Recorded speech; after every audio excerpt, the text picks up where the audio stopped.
Once we have built, we can close now Visual Studio and go back to our project.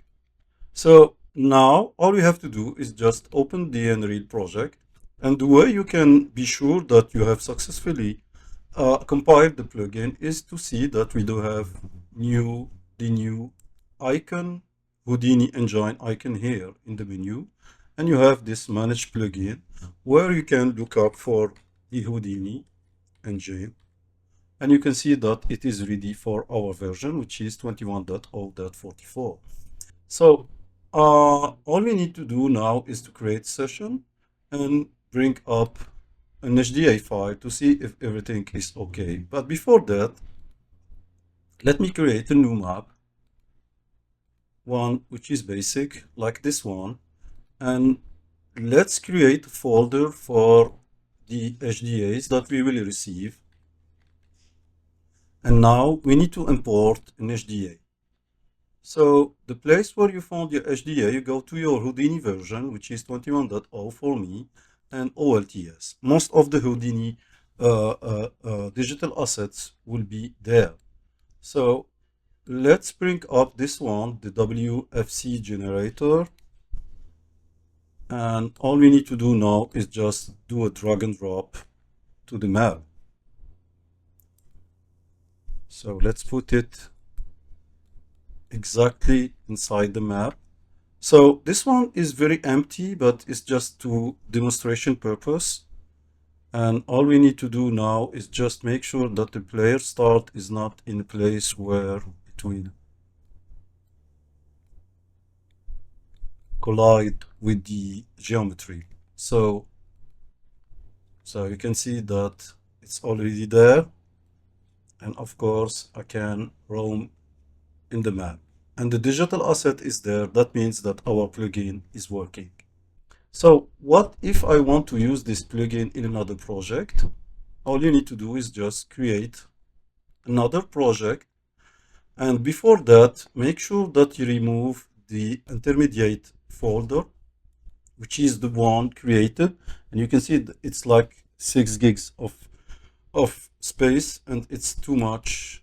So we need to remove this. Okay, just remove it. So this way the plugin itself will be like something like 400 megs. Before continuing, please consider check out my latest course on Udemy. This is a course that will cost you less than $10, and you have more than 2 hours on-demand video, one downloadable resource, and full-time access. You will see how to create your own city with Houdini and Unreal Engine City Sample project, and I guide you from start to finish to know all the things you need to create your own city. Help me continue the good content on this channel. Thanks again, and let's continue with our lecture. So let's create now a new project and test the plugin there. This is the way to see if our plugin is alright or no. So let's launch UE 5.8 and let's create a new project with the existing templates. So for example, new project, and let's go with the first person shooter template. Doesn't matter if it's C++ or Blueprint. Let's make sure that it's UE 5.8 so I can be sure, and let's call it, for example, Houdini, or maybe just H, so I don't go further, and do a create. So this is the new project, and if you start the project, you can see that the plugin is not there. So let's make UE5 do the compiling of shaders, and once it's started, you can see the difference. All right, so you can see there's no Houdini there. The plugin is not there. I need to close the project and bring my Houdini plugin from here. So you can create this hierarchy of folder like plugins inside the project, not in the content. Careful, make plugins, then runtime, then Houdini Engine, and copy this from here, or you just copy the plugins folder with all its hierarchy to the new project. So remember, the new project is this one. So all I need to do, you can see there's no plugins there, just do a paste, and now it will copy the folder plugins here. You can see that the runtime Houdini Engine is here. And now all I need to do is open the project again and test if it's compatible with my version of Houdini. All right, so you can see that the plugins is there. So if I look up for Houdini, you can see the plugin is already ready and enabled. And if I do create new content, like new folder, and create Houdini Digital Asset folder and import the digital asset, one of my digital assets, and let's go with the same digital asset and just put it here.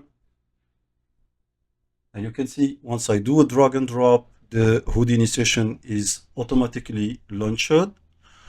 Let's make sure that it's in the middle of the map, for example. And let's go with the player start. And let's put it in a place where it will work without colliding with the geometry. Let's remove, for example, one of the walls that are already there, like this one.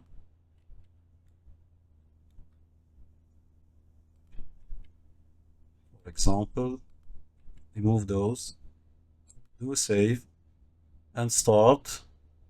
And you can see that I have my first template working and the Houdini geometry already there.